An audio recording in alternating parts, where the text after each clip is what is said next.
La conférence aborde le concept de taux vibratoire, qui représente la quantité d'énergie disponible dans la vie d'une personne.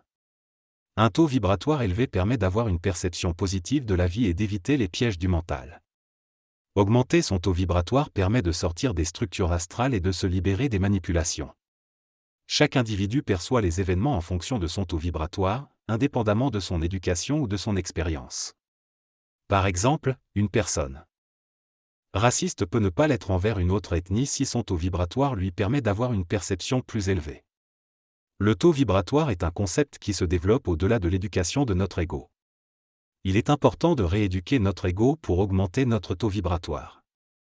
L'homme a pris corps physique pour élever le taux vibratoire de la matière. Le rôle fondamental de l'homme est d'augmenter le taux vibratoire de la mémoire, de la forme, de la pensée et du savoir. Il y a d'autres rôles qui contribuent à élever le taux vibratoire de la matière, tels que celui d'être pédagogue, de préserver l'intégrité esthétique de l'humanité, de communiquer des phénomènes spirituels et d'écologiser les consciences. Certains leaders spirituels comme Bouddha et le Nazarien ont joué un rôle important dans l'élévation du taux vibratoire de la masse. La souffrance est une conséquence de l'élévation du taux vibratoire de l'être humain sans que le taux vibratoire de son environnement ne se soulève également. Cela crée une friction entre ce que l'individu est et ce qu'il n'est pas encore, causant ainsi de la souffrance. Le rôle fondamental de la souffrance, d'un point de vue humain, est de pousser l'humain à avancer et à travailler sur lui-même. Cependant, d'un point de vue cosmique, la souffrance n'a pas de rôle spécifique et est simplement la conséquence du fait que l'humain n'avance pas. La souffrance sert donc d'indicateur pour l'individu afin de savoir s'il doit faire quelque chose pour avancer ou non. La souffrance a toujours existé sur la planète car l'humain avance partiellement sans toucher au reste, créant ainsi des déséquilibres. Lorsque l'on devient conscient, la souffrance devrait cesser, mais cela ne dépend pas seulement des individus conscients, mais aussi des antennes cosmiques. Certaines personnes ont réussi à avancer sans souffrir autant que les initiés du passé, et elles ont atteint des niveaux similaires et sont présentes dans des corps physiques.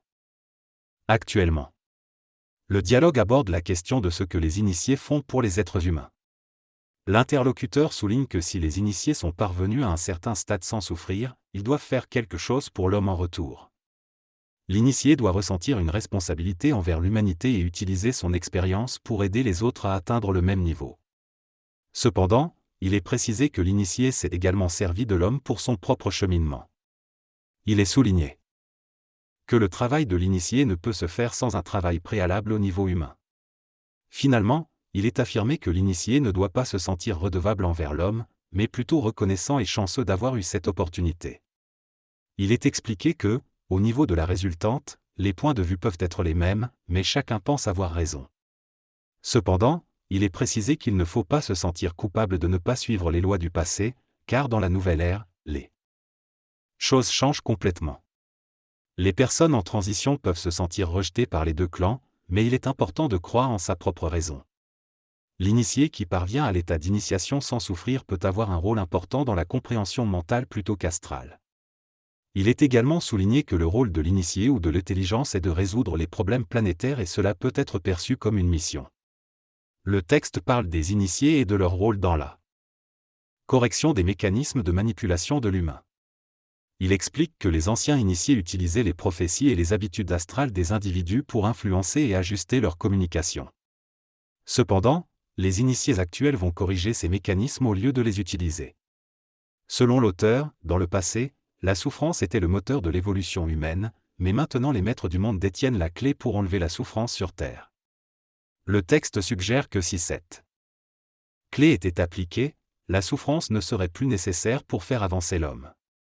Selon l'interlocuteur, la clé pour diminuer la souffrance sur la planète se trouverait dans la divulgation des actions des maîtres du monde, qui utilisent la souffrance pour augmenter le taux vibratoire de l'homme. Cependant, ces maîtres ne peuvent pas utiliser cette clé et les individus conscients ne sont pas encore en mesure de le faire. Néanmoins, il affirme que des initiés, notamment lui-même, sont en train de changer les structures actuelles pour corriger la mécanique de l'information humaine. Toutefois, il attend toujours une rencontre avec le camion-citerne de carburant nécessaire pour réaliser cette transformation. Malgré cela, il trouve l'expérience énergétique intéressante et estime avoir appris beaucoup lors de la conversation. En conclusion, il exprime le ras-le-bol de la souffrance et souligne l'importance de l'action concernant cette question. L'astral en général s'occupe des religions et des égrégores familiaux et politiques, afin d'alimenter les visions astrales des maîtres du monde. Les taux vibratoires des égrégores astraux sont utilisés pour accomplir ce travail. Cependant, il est important de changer cette mécanique. L'ego demeure attaché à l'idée de l'évolution méritoire, selon laquelle plus on souffre ici, plus on s'en sortira après. Cette vision doit changer pour permettre une fusion entre la tête et le cœur. La personne est en transition et reste sujette aux mécaniques archangéliques, continuant ainsi à souffrir tandis que sa tête vit déjà dans un taux vibratoire différent. L'être humain doit faire un effort magistral pour pratiquer des techniques et entraîner son intelligence afin qu'elle devienne le maître contrôleur de son système de vie. Lorsqu'un individu retrouve le taux vibratoire qui prévalait dans l'astral à sa naissance, il est centré et parfait. Cependant, le mental seul ne permet pas à ces individus d'être efficaces dans une ascension planétaire. Ils peuvent être facilement tués ou persécutés. Leur problématique est de trouver un équilibre entre l'harmonie intérieure et l'efficacité dans le monde. L'ascension de l'individu s'arrête ici sur le plan matériel, mais d'un point de vue spirituel, il est intéressant d'observer un être qui ne souffre pas, que l'on peut admirer ou pour lequel on peut souffrir. Cependant, la souffrance reste essentielle. L'individu qui parvient à atteindre une certaine centrée de son intelligence doit pratiquer des techniques de mouvement du corps. Tant qu'il n'applique pas cette technique, il reste assujetti à être un bonhomme hagard ou un grand maître sage auquel on peut voler de l'argent sans qu'il en souffre. Pour atteindre cette centrée de son intelligence à travers les corps planétaires, l'être doit pratiquer la descente de son intelligence. Ainsi, il ne souffrira plus et pourra réussir matériellement, temporellement, tout en étant détaché de la souffrance. Les techniques archaïques comme le yoga, le tantrisme ou les religions permettent de centrer ces corps planétaires.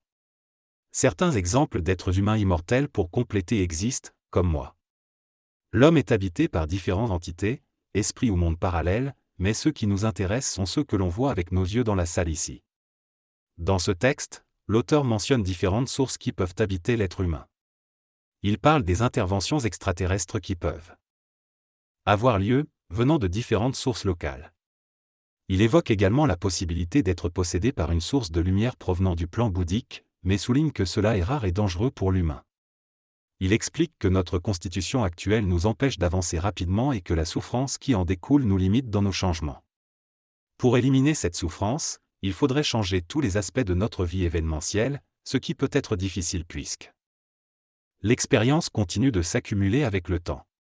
Lorsqu'on parvient à se centrer, on est habité par un contexte énergétique supérieur. L'auteur ajoute ensuite que l'être humain fonctionne comme une radio, avec différents canaux d'information venant de l'astral, du mental, de l'intelligence, etc. Il précise que ces canaux peuvent être piratés et que la majorité des individus ne peuvent percevoir que ce qui passe par le canal reliant l'intellect à leur conscience mémorielle. Finalement, il fait référence à la perception subjective de ces individus, pour qui toutes les informations goûtent bleu. Développer le discernement signifie qu'il faut cesser de centrer notre compréhension de l'information entre l'intellect et la conscience mémorielle. Lorsque nous détectons entre ces deux plans, nous ne faisons que détecter des différences de forme de l'information, mais la saveur reste la même. Par exemple, l'information peut être perçue comme intellectuelle ou astrale, mais la saveur énergétique est toujours la même.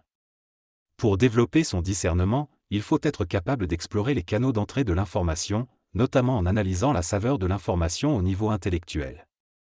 Cela nécessite d'être déconnecté de nos corps inférieurs, tels que le corps astral, le corps vital et le corps physique, afin de pouvoir observer objectivement l'information sans interprétation subjective. C'est ainsi que nous pouvons acquérir un discernement réel. Dans ce passage, R explique que lorsqu'une personne est dans un état de conscience élevé, elle peut se déconnecter de son corps physique et être perçue comme inerte, mais reste pourtant vivante. Ceci est dû au fait que les canaux qui relient la personne à ses plans inférieurs sont déconnectés. L'énergie accumulée dans ces plans inférieurs descend alors, ce qui peut provoquer une réaction violente de la personne, semblable à la colère, pour rétablir l'équilibre. L'auteur souligne également que les trois canaux peuvent être actifs simultanément et que cela peut entraîner une confusion dans les informations reçues. En identifiant les différences entre ces sources d'informations, il est possible de distinguer entre le plan mental et le plan astral, par exemple. Cependant, si les informations des deux plans se mélangent, il peut être difficile de discerner la logique derrière celle-ci. Pour se déconnecter du plan astral, l'humain doit augmenter son taux vibratoire. Cela permettra de rester uniquement sur le plan mental. Cependant, le contact avec le plan supramental peut nourrir à la fois le plan mental et le plan astral, ce qui peut rendre les informations confuses et incohérentes. Il est donc important d'augmenter encore le taux vibratoire pour se déconnecter complètement du plan mental et du plan astral. Cela permettra de recevoir des informations directes et fiables. Cependant, il est actuellement difficile de transmettre ces informations de manière pure et sans coloration, car l'astralité remonte à chaque fois que les canaux astralo-mentaux s'ouvrent. Cela peut entraîner des distorsions et des difficultés de communication claire. Il faudra donc pratiquer et faire preuve de discernement pour séparer les différentes influences et rester connecté à la source pure de l'information. Il est également important de prendre en compte les limites et les dangers liés à une énergie trop puissante, qui peut être dangereuse pour nos corps inférieurs et nos égos. Il faudra donc trouver un équilibre entre la puissance énergétique et la préservation de notre bien-être. La personne s'adresse à quelqu'un ou à quelque chose qui semble être capable d'ajuster son taux vibratoire pour se déconnecter du canal astral et se reconnecter dans le mental. Il décide ensuite de faire une pause pour se rappeler d'une question posée précédemment, mais il réalise qu'il risque de l'oublier. Finalement, des sous-titres sont créés pour la communauté des Amara.org.